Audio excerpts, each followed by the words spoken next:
Relativamente à questão relacionada com o comportamento ou ação dos países francófonos ou a relação franco-africana,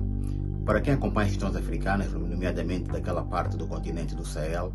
não é de surpreender a reação ou a postura destes países, nomeadamente o Mali, o Burkina Faso e o Níger, se quisermos, não é? Porque, de facto, estes países, o que estão a fazer agora, essas novas lideranças, essa nova elite política, digamos assim, e aqui importa sublinhar que particularmente militares, não é? Na verdade, o que pretendem, ou o que entenderam é que, de facto, havia a independência formal, não é? A independência no papel, mas, na verdade, o que existia era uma dependência, digamos assim, por parte da ex-colónia, no caso, a França, porque as questões financeiras, económicas, até mesmo de segurança, as questões militares, estavam muito atreladas, muito dependentes daquilo que eram as oscilações de humor ou as vontades de França. Lembro-me agora, por exemplo, da questão do franco CFA, em que a moeda é impressa ou imprimida fora do continente africano, e esses países têm que pagar uma taxa que ronda 65%, por exemplo. A questão de segurança, a questão, por exemplo, que está relacionada com essa grande onda crescente de terrorismo naquela zona, na Nigéria e no Níger, o grupo islâmico, por exemplo. Portanto, tudo isso está relacionado com a postura que a França tem tido no continente africano, nomeadamente as questões económicas, porque tratando-se de países que são, em termos minerais, em termos de recursos, são bastante abençoados, como se diz, mas efetivamente esta riqueza não se traduz na qualidade de vida, na qualidade social e na forma como essas pessoas vivem, não é? Portanto, há um grande contraste, uma grande aberração, digamos assim, porque os países têm efetivamente riquezas, mas a população não faz o usufruto destes bens. Bens estes que por vezes até são canalizados para fora do continente, e a França tem tido um papel muito fundamental neste processo. Por outro lado, se quisermos dar algum contexto a esta relação, teremos que recuar até a altura da independência da França, dos países francófonos, digamos assim, em 1960 mais ou menos, em que recordamos agora das frases do presidente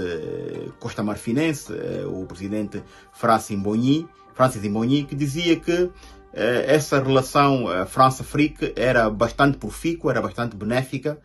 nas questões económicas, tanto para os países africanos, como também para a França. Por sua vez, o presidente, na altura, o general de Gaulle,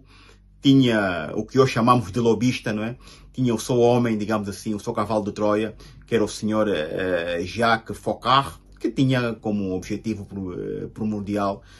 fazer então a ponte de se encarregar de criar, digamos assim, um conjunto de indivíduos no continente africano, presidentes, membros do governo, empresários, não é? Que na verdade eram pessoas que seriam, de certa maneira, recrutadas e estavam encarregados de conservar e de cuidar dos interesses franceses, digamos assim, no continente africano. Em boa verdade, a França tinha assim deixado de ter a autonomia, digamos assim, administrativa destes países, mas os recursos eram controlados ainda por esta potência. Esta onda crescente de jovens, essa elite militar que agora ocupou as posições de governação destes países por via de golpe de Estado, começam a perceber que é preciso dissociar-se dessa dependência crescente por parte da França, e apontaram agora os ponteiros para outras lideranças que também estão no continente, como por exemplo o caso da China, que tem um papel fundamental no continente africano, muito por via daquilo que é a sua postura no que diz respeito ao fornecimento de linhas de crédito e empréstimos a países africanos, como também a Rússia, que também, diga-se de passagem, muito por conta dos seus interesses no continente, tem tido um papel fundamental no combate ao terrorismo, como também na proteção de algumas elites presidenciais que têm guardas presidenciais que são mercenários, que são indivíduos que pertencem, por exemplo, ao grupo Wagner. Portanto, há aqui uma proxy war, há aqui um shift, há uma mudança, digamos assim, por parte dessas lideranças que começam então, e estão dentro do seu direito, a apostar noutras formas de cooperarem com países dentro daquilo que são os seus interesses primordiais, para ver então se conseguem então alavancar as suas economias e também gerar emprego para a sua população, que demograficamente são países maioritariamente jovens e que têm uma população que ronda os 70% de indivíduos com menos de 30 anos que precisam de ter emprego, de melhorar a sua condição de vida. Outra alegação que há e que é muito forte é que a França interveio no continente africano de forma militar mais de 30 vezes e também tem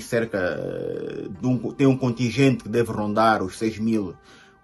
militares, embora agora sejam convidados a sair do continente africano, destes países em particular. Mas a França, a certa medida, foi responsável pela conservação de líderes que se perpetuaram no poder, mas que tinham o beneplácito, que tinham a displicência da França, porque não foi contundente, não teve mão pesada em fazer com que esses líderes abandonassem o poder ou que tivessem então uma governação mais direcionada para aquilo que são os interesses de um todo, de um país, para que este país pudesse então desenvolver-se. Eram indivíduos corruptos, indivíduos que quase autocratas ou se não autocratas. Lembro-me agora, por exemplo, do exemplo do Gabão, em que a família Bongo, no modelo dinástico, conservaram-se no poder mais de meio século, 51 anos, e que tiveram que, infelizmente, ser removidos quase que à força, muito por conta daquilo que era o beneplácito ou o deixar-andar, digamos assim, por parte da França. Portanto, penso que